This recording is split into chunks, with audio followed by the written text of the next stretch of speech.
This is the most interesting story of the day, I think.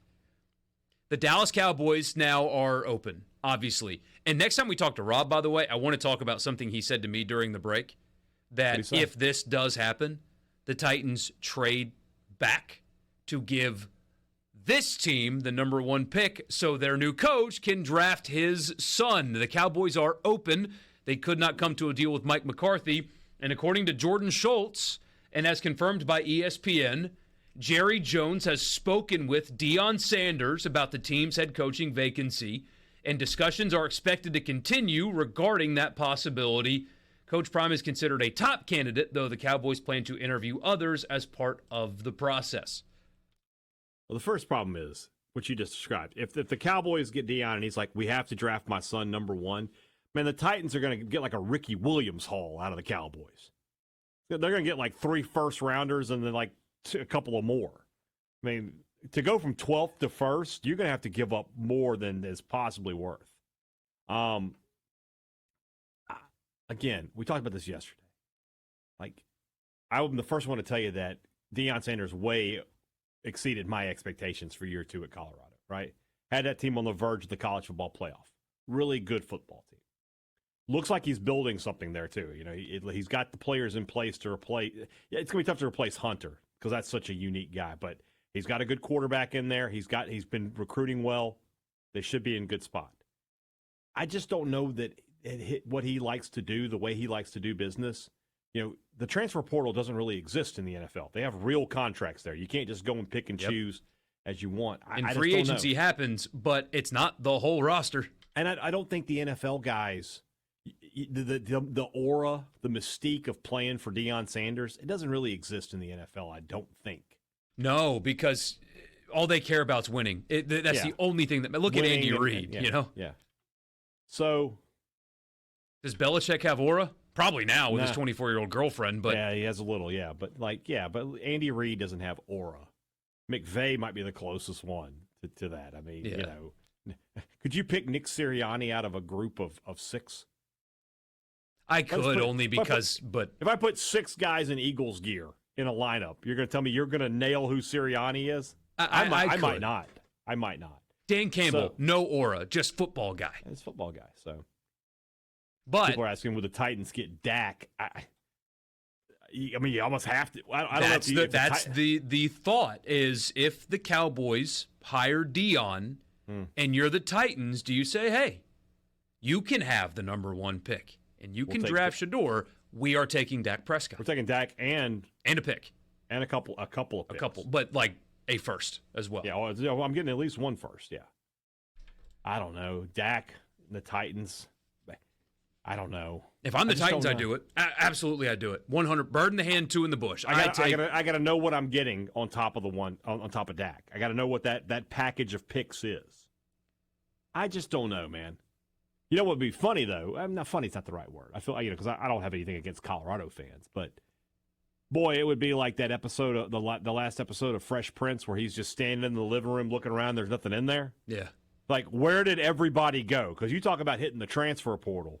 It'll be a fire sale getting Colorado players out of there. Yeah, that new coach would be. I feel bad for him. In tough shape. ESPN last night obviously aired the game, and they talked about it leading up to the game. Mm-hmm. Adam Schefter got a quote. About something, but go ahead. What's up? We'll go there first. Well, a couple weeks ago we were having a college football playoff discussion, and our friend Chase in Columbus hit us up.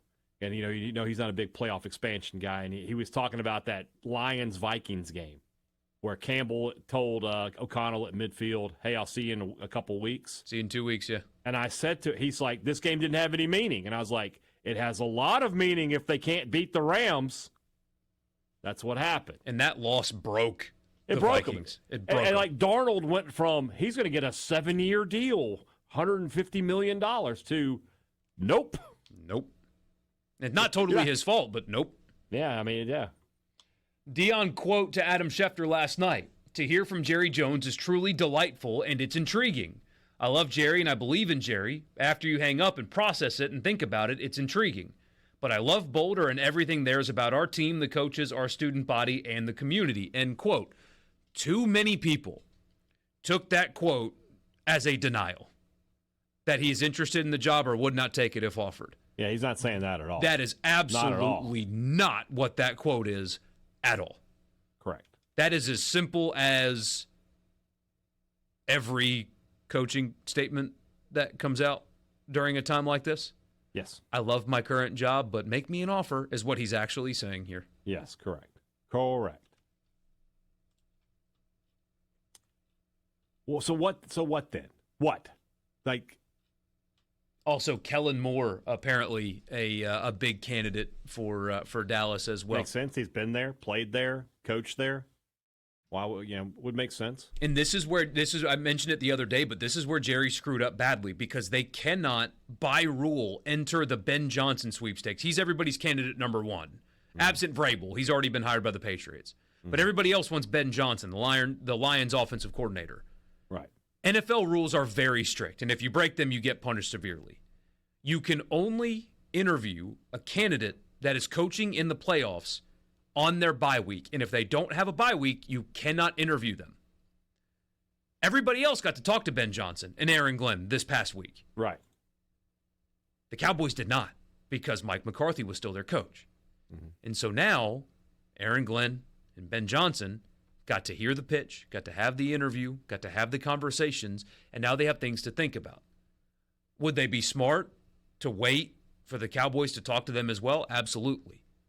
But you don't want everybody else to engage with a candidate that you can't, but that was the misstep that the Cowboys made here. And if the Lions go to the Super Bowl, you got another month. You go through the Senior Bowl without knowing who your coach is going to be.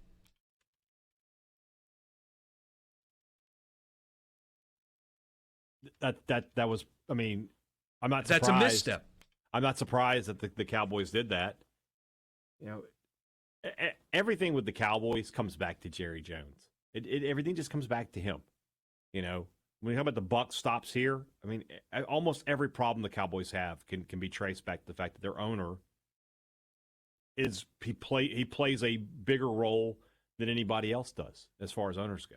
And it's just silly. I always it's a soccer reference, right? But I won't get into the names. But there was a guy, the coach wanted a certain player.